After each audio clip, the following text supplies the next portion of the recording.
On today's video, we get to see some action from Lost Kingdom 127, where Kingdom 212 goes up against 213, and one of the best plays that I've been dying for someone to do was finally caught on camera, and you guys really want to check this one out.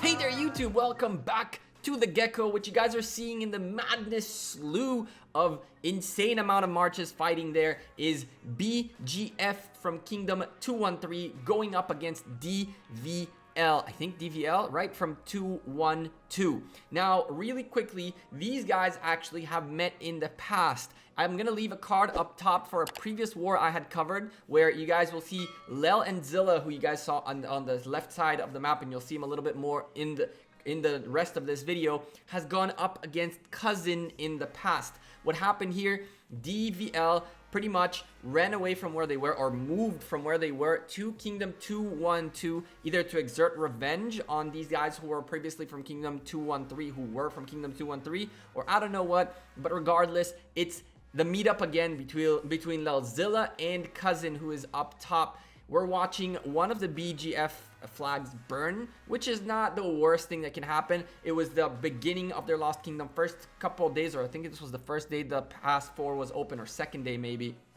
Things were going crazy. The fights are happening all over the place. We're just watching a little bit to see who is attacking what.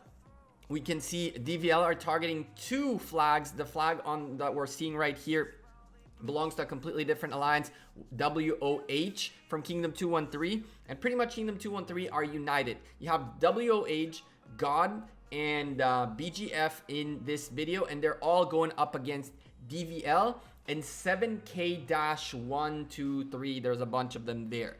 So a lot of ground fights happening. I believe that people are still excited about the solo hits. Again, in my opinion, this doesn't accomplish too much unless this was intended, meaning you can see WOH are all over the map trying to clean up marches by DVL, so perhaps they wanted to clear up some space so they can port closer, so that would make a lot of sense. One of the most used strategies we've seen so far is people spreading their troops around the map to make sure that there is no porting space next to flags or even central fortresses that are being captured. So we're watching a pretty significant rally hitting here, the flag.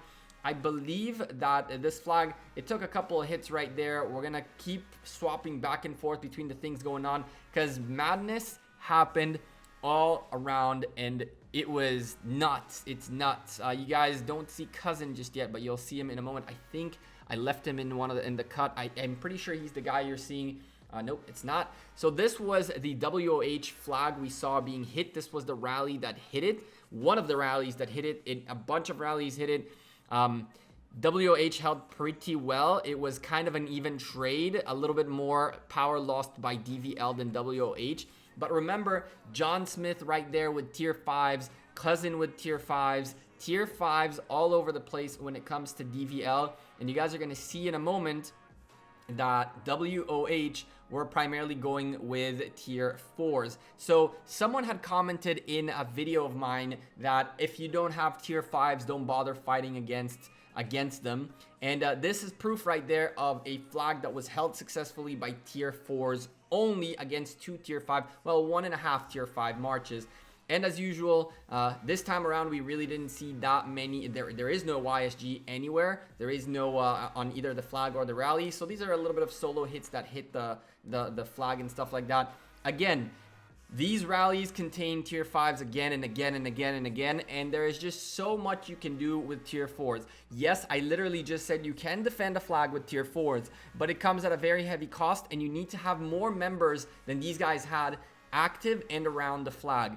As of right now, the guy you guys are seeing, the only guy unshielded right there, is pretty much he's the only guy sending troops in, and there's a couple of people inside his castle sending troops into this flag. But the flag is now being like surrounded by tier 5 marches that are solo hitting it while a rally is hitting it. Look at how many people were inside that flag, and it was just so rough. So yes, having tier 5s on the other side is very, very hard to handle, and you guys can see how many marches were in the flag and nothing really worked. But at least they held once or twice. That flag still exists, by the way. It did not end up burning all the way. So, hey, they still managed to hold on to that flag. You guys can see kind of where we are. Do you see what is happening right there? So 7K1 took out their only central fortress from inside their zone 4, rendering all their flags inactive, and placed it kind of in the center of the area, and placed, of course, troops around to protect the fortress.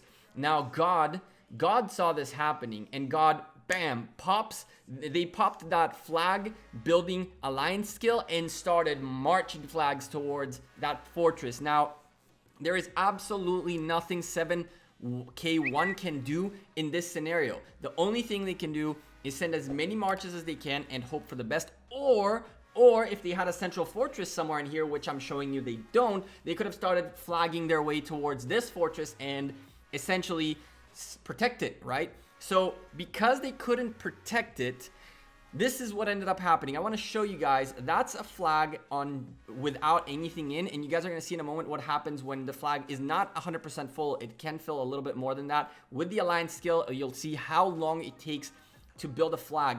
One march brought it down to 35 minutes. There's 500% speed because of the alliance skill. It goes down to a crazy amount, and the fortress cannot get built faster. At this point, 7K1 really screwed up because they have absolutely no way to protect that beyond sending all their marches to that fortress. But once that fortress is down, or all those marches are destroyed, these guys are putting in closer and closer and closer, and they can just cycle their marches again and again and again. This is something Chisco had mentioned in one of his videos about his experience from Kingdom 51, which happened to them as well. I'm glad that I managed to catch this on film. You guys can see right here, God connected the flag, the final flag, towards that 7K1 fort, and 7K1 can't do anything about this. The best way to fix this situation would be if they had another fortress in their zone 4, and then they'd pop their alliance skill if they had it available and start flagging very fast. Try to get as close as they can to the fortress. If they can even have a flag a couple of tiles away, a couple of flags away from this, then they can port there, and then they can start cycling a little bit more marches. The marches that were holding the flag were cleared, and guess what was marching towards that alliance fortress? That is right, my friends. There is a rally coming up, and guess what? There is absolutely no way for anything to make it into this alliance fortress to save it. As I was mentioning before, if you are going to make a forward alliance fortress, you got to understand that it's going to take a long time to build. So the only way you should be allowing yourself to do this play is with one of two situations. Number one, that it's safe to do it. If it's safe to do it, go drop it wherever, start bridging flags, do what you got to do. 2 thumbs up. If it's not safe, you have to be able to have a secondary fortress, which is in your zone 4. And from there, you have to pop that alliance skill and start flagging your way towards the central fortress that is further away. You gotta understand that the name of the defense here is straight up march speed. If you have the ability to cycle, to get marches fast enough into the alliance fortress that's further ahead, you can defend it. The big problem here is the march speed, the march time it takes to get to this fortress right now is just too long for 7K1 to even attempt it, quite honestly. If you ask me, I would have broken down this fortress, and the reason I would have broken down this fortress is one very important thing right here. Right now, they are suffering deaths. The moment they break this fortress and the marches make it to the field, then it's a matter of only severely wounded troops, which can be healed. At this point, the fortress will go down. We know the fortress will go down. The longer you guys take to break that fortress and to change the scenario from deaths to severely wounded, the better it is for you. Now, they could have decided, you know, we are going down, but we're going to take some of your troops out with us. If that's the choice they made, okay, that's fair enough. I don't necessarily think that dead troops are worth it if you're not going to be able to hold on to the actual target, right? To the actual building.